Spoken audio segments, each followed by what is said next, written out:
The most advanced Japanese car of the 90s wasn't the Toyota Supra, it wasn't the Honda NSX, it wasn't even the Nissan GTR. This is a 1999 Mitsubishi 3000 GT VR4, and it was one of the coolest cars of the 1990s. My dream car, a 1999 Mitsubishi 3000 GT VR4. Hey guys, just wanted to interrupt this perfectly good YouTube automotive video to tell you about some watches. If you're worried about your male pattern baldness and call right now, the doctors on the other end will prescribe you a pill that has a known side effect of a soft. Super limited edition black t-shirts. We only printed out 4,000 of them. They're $100 a piece. I'm just kidding. You guys know you don't have to deal with that crap on the Jesse Shield show. At least not yet. Welcome back to the channel, guys. Welcome back to Phoenix, Arizona, and welcome to another video. This video may seem a bit scattered today. I'm a bit out of practice. Basically, when I went home for Christmas, I got a little bit under the weather. It took me about 2 weeks to recover, and I'm finally kind of back in the game now. So apologies up front, but I need to tell you the story of my new 3000 GT VR4. So I'm gonna send you back in time. I started documenting when I went to go look at it the first time, so we'll start there and pick up somewhere down the road. And you ever get the feeling like you're doing something wrong? Like you know you're not supposed to be doing what you're doing. I have that exact feeling right now, but it's not stopping me from grabbing a wad of cash and heading down to Chandler to go look at a car. Oh, I spotted it. There she is. Somehow I resisted. She's hot though. Many unbearable hours later.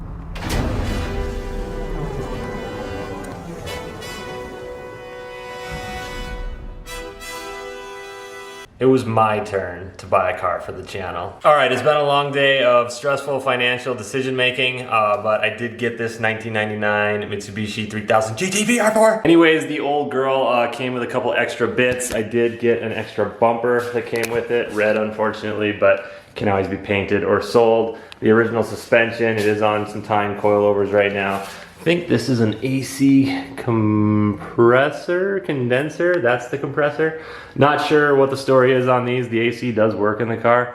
The old side mount intercooler, blow off valve, the old A-pillar. Just some random stuff. The stock wheels came with it as well. They're in pretty good shape. There's a little rash on a few of them, but overall can't complain. The rubber on them though was really good, so that's kind of cool. Comment below if you want to see these on the Eclipse for fun. All right, I'm being serious now.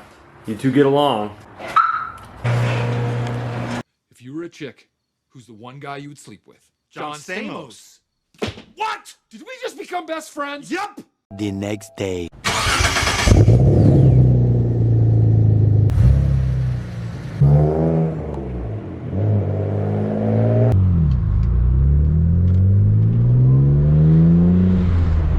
Alright, I gotta go get this thing smogged and titled. I'll take you guys along for the ride, and then we'll do a walk around after that and go over the whole car.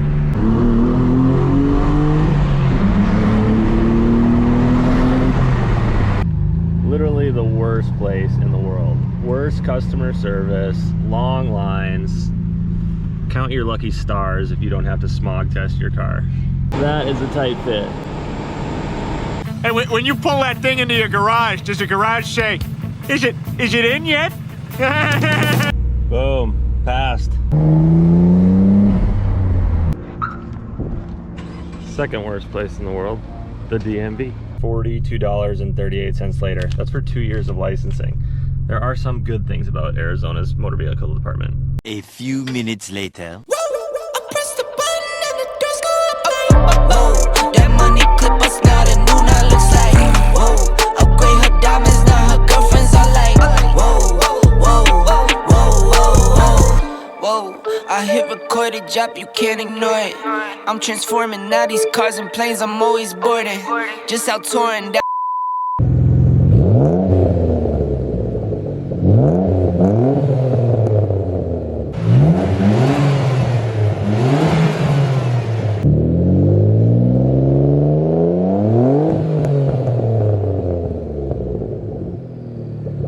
Not that I have to justify it, but first things first, I think I'll kind of just tell you why I bought the car. So to my knowledge, there are about 287 1999 3000 GT VR4s. This is number 149 of 287, I believe. So there are very limited numbers. And anytime you have limited numbers of anything, it creates scarcity. And with scarcity, values always stay good on things that are scarce. So in this current time period where we've got, you know, inflation problems, I would say, maybe not, you know, holding cash is kind of the worst thing you can do. So I was like, well, you know, cars are kind of going up in value, even though I don't think they're the best investment. Right now, you can kind of make an argument for them. And this car being kind of scarce, figured, well, if I'm going to plug my money into a cool car, this is one that should never lose value. And there's a couple reasons why. So number one, it's in pretty good shape. 99s are obviously hard to come by, and this one's pretty clean and the miles are pretty low. Right now it's showing 73,914. So hard to find, you know, cars from the 90s era that show less than 100,000 miles. The car is slightly upgraded, which I like. I don't like to spend money on upgrades. I'd rather just buy it. I know there's like the whole, oh, built not bought, but that's actually the dumbest thing you can do, because you're just wasting money by buying things and paying people to install them, or wasting your time installing them. So I've always kind of wanted a built car, and this car isn't built crazy, but you know, it's got the aftermarket gauges. I'll pop the hood here, we'll go into the engine bay. To my knowledge, it's just mildly upgraded over stock. A couple things I do know it has. It's got the teen coilovers. They're electronic. There's a little switch inside that controls them. Here's the control for the coilovers: up for soft, down for hard. Not a big fan of them so far. The ride is harsh. It's the worst ride I've ever been in. So probably gonna have to swap those out or look into what's going on there. The turbos are the stock TD04s. I wake up, I go ball, I go hard with my dog, spit it all. What's the It has DSM injectors, I guess. I don't know what that means, but I talked to the guy who kind of helped the guy build this, and he said the injectors are upgraded. It has a custom tune on it, CX Racing, intercooler piping, I believe. Of course, if you're a VR4 connoisseur, you might be able to look in here, tell me a few things. I don't know. Not sure what kind of blow-off valve or anything this is, or if it even is a blow-off valve. I can hear things going off, but I'm not the turbo connoisseur, guys. I don't know everything about them, so fill me in if you know. The wheels were a big selling point. They're 19-inch rays, currently on 265 35 19s, so I believe it's a TE37. So when I saw this, I'm like, oh, that'll go good with the fleet. All the other cars are on wheels that, you know, look like TE37s, even though they aren't. Pop the rear end here. Seller gave me all of his receipts. He actually had like 10 quarts of Royal Purple 1040 and an extra filter. Everything back here is in good shape. Obviously it's filthy. I didn't want to wash it yet. I wanted you guys to see kind of how I got it originally. And then we'll do an episode of like maintenance and cleaning probably, or I don't know. I might just do it off camera, we'll see. But that's pretty much the car in a nutshell and why I bought it.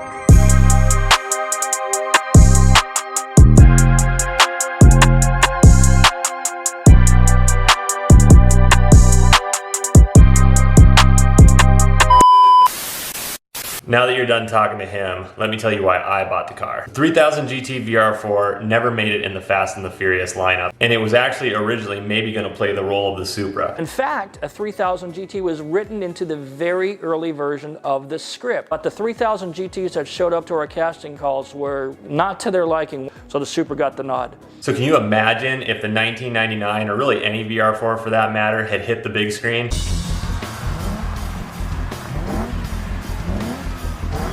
There's no chance you could touch one today. It would probably be above 100,000 for low mileage examples, kind of like the Supra and the R34. All-wheel drive, twin turbo, V6. What is that? What is that? Wait, Another reason I thought we needed it was because I look at a lot of cars, Golf Rs are above 30 grand, Focus RS is well above 30, even touching 40. If you go back to some of the classics, the R32s, which are not my favorite GTR, those things are selling for like 50 grand. And to me, personally, this car is cooler than all of those. So you guys know me as kind of a more financially savvy guy. I don't spend a lot of money on cars, but I just go back to, I think this one is kind of a no-brainer. I think it's been missed for a little bit too long, and going forward, it will probably be one of the more sought-after cars, and people will regret that they slept on it. This thing's got a Viper alarm, and I didn't realize it when it's armed. This little Viper thing blinks. Seller was a big Gran Turismo guy, I guess. I think this was the car that he kind of played with on Gran Turismo. I wouldn't know. I don't really know how that game works, but I think he kind of modeled it after his car in there. I should have mentioned it earlier, but the gauges are AEM. You've got boost, air-fuel ratio, water temp, oil pressure, and fuel pressure. Also, there's an old HKS turbo timer up here. It is obsolete to my knowledge. The guy who kind of helped The seller of this built it, did a custom tune on it. I think I mentioned that earlier. And this is no longer in play, I believe. Hopefully we'll get an episode in the next couple weeks and I can meet that guy and kind of go over the car and see what he recommends doing with it going forward.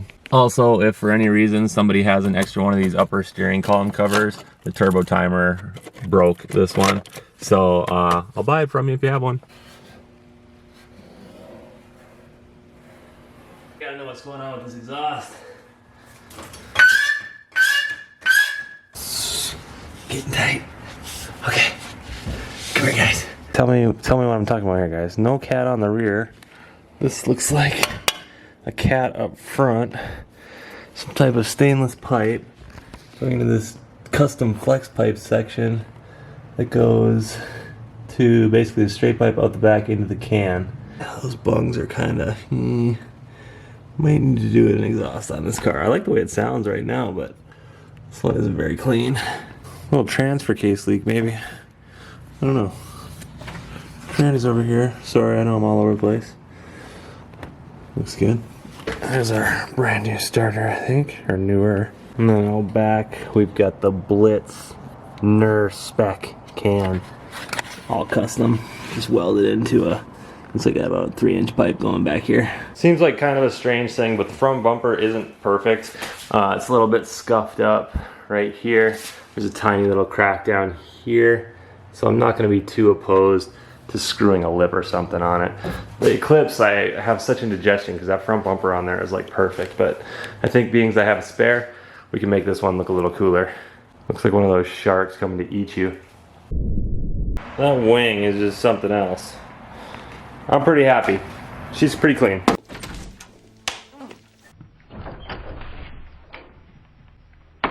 As far as the future plans for this car, I just plan to, clean it up, make it super minty, and then just kind of hold it as a long-term investment. So don't expect a big build or anything on this, but I will, like always, create a playlist. So if you're watching this, in the future, there should be quite a few videos available to binge on if you so choose. But in any event, I appreciate you guys all so much for watching today's video. Stay tuned for more. I'll catch you in the next one. Listen.